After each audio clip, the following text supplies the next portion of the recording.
Et puis après, mon chouchou, Modric. Pourquoi votre chouchou, Modric? Je sais pas, c'est un joueur qui perd rarement, très rarement le ballon. Et pareil, qui crée des décalages incroyables. C'est son extérieur du pied droit. Voilà, c'est un joueur qui... Luka Modric, si tu additionnes talent, palmarès et longévité, moi je sais pas qui fait mieux. C'est un joueur qu'on ne reverra peut-être jamais. Le joueur humble, discret, souriant, calme, leader technique sur le terrain. Il est indétestable en fait. Il n'a jamais cherché la lumière, mais c'est elle qui l'a trouvée. Probablement le madrilène préféré des Barcelonais pendant des années, comme Iniesta a pu l'être au FC Barcelone pour des madrilènes. Il est indétestable en fait. Capitaine exemplaire en Croatie.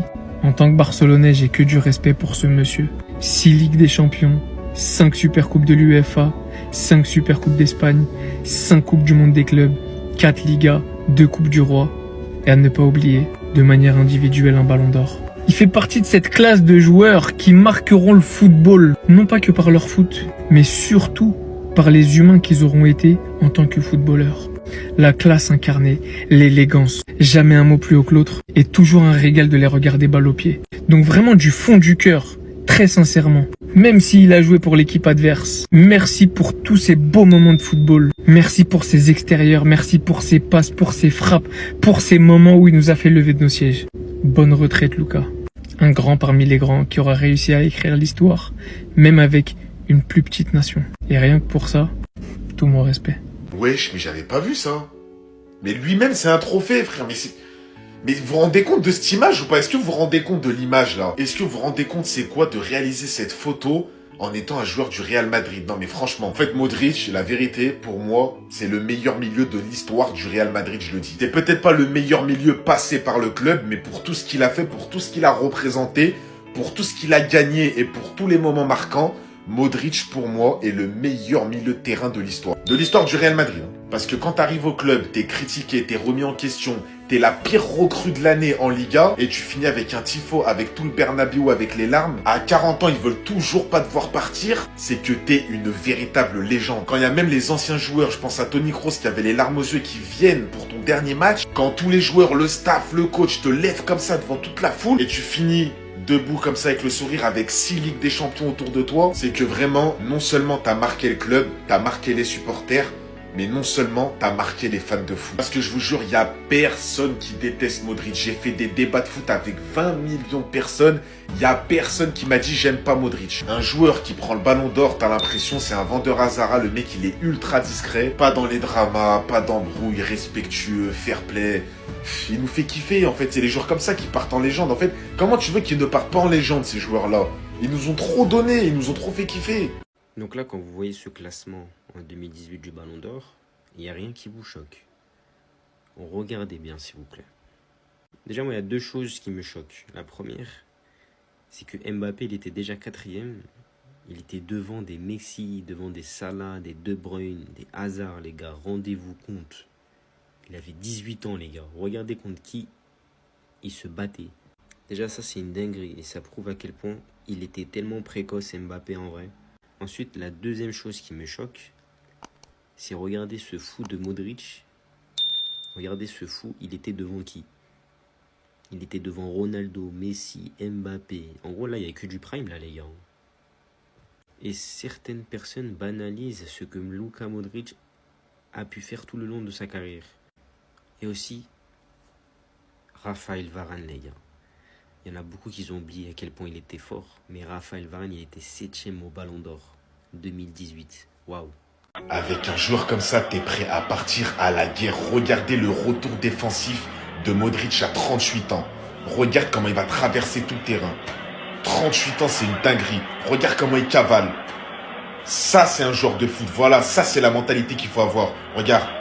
Et il prend le ballon face au Bayern de Munich en Ligue des Champions. Exemplaire, bonhomme, il n'y a rien à dire. Tu te rends compte de où il part? Du point de corner, il a cavalé jusqu'à son gardien. Il a traversé tout le stade. Là, si Modric il prend pas le ballon, c'est possiblement un but. Non, mais les gars, si ce joueur il a pris un ballon d'or, c'est pas pour rien. Tu vois, c'est ça la mentalité. Tu vois, c'est ces petits trucs qui font la différence qu'on voit peut-être pas, mais c'est ça qui fait de toi un ballon d'or. C'est ça qui fait de toi une légende, un grand joueur de foot. C'est les petits détails comme ça. Déjà que c'est un maestro sur le terrain, un génie, un des meilleurs milieux de tous les temps. Le boulot et le taf qu'il fait depuis des années avec la régularité qu'il a. Déjà ça, en plus de ça, tu rajoutes les efforts défensifs qu'il fait. Modric, c'est le genre de joueur, il moule le maillot sur le terrain jusqu'au bout. Il est prêt à laisser son âme et son corps sur le terrain pour le Real Madrid et pour la Croatie. C'est incroyable. Lui, c'est pas un joueur de mode, de je sais pas quoi. Il n'y a pas d'Instagram, il n'y a pas de look ou je sais pas quoi. Non, non, lui, c'est le football à l'état pur. Tu vois, c'est le genre de joueur que je peux regarder pendant 90 minutes jouer au foot.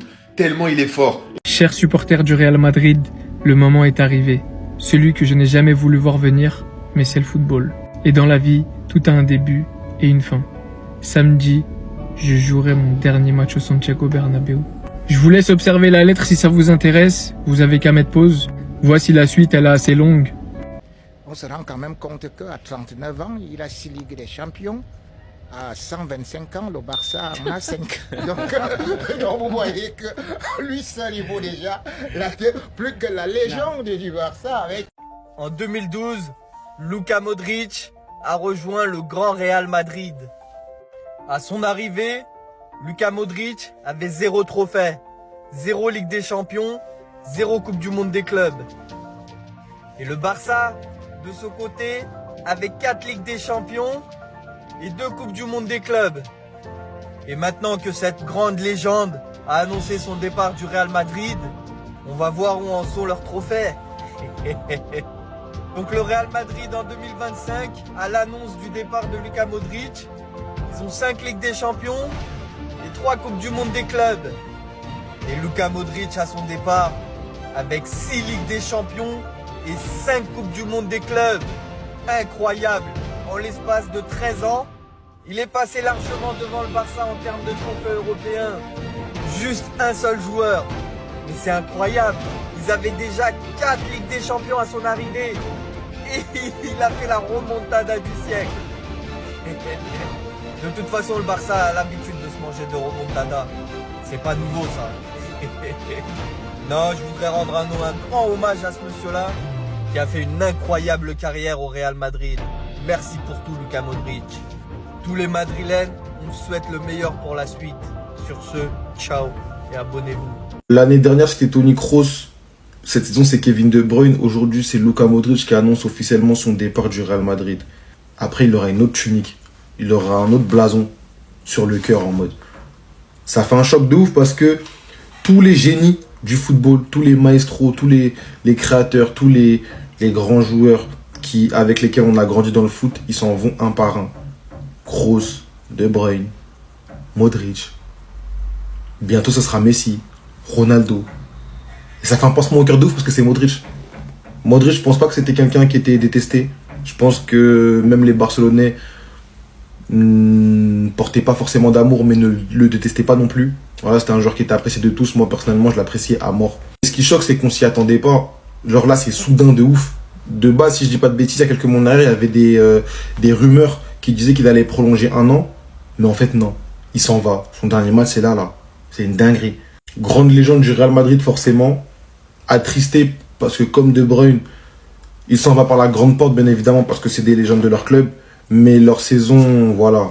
Tu vois, leur saison vis-à-vis de leur club et tout, on aurait aimé mieux. Voilà. Quasiment 1 an après, jour pour jour, après l'annonce de la retraite de Toni Kroos, c'est à son tour. L'indétestable, j'ai envie de vous dire. L'indétestable, en fait. Le Iniesta madrilène. Voilà. Je compare ni les joueurs, ni les carrières. Le joueur humble, discret, souriant, calme, leader technique sur le terrain, c'est fini. Luka Modric et le Real, c'est fini.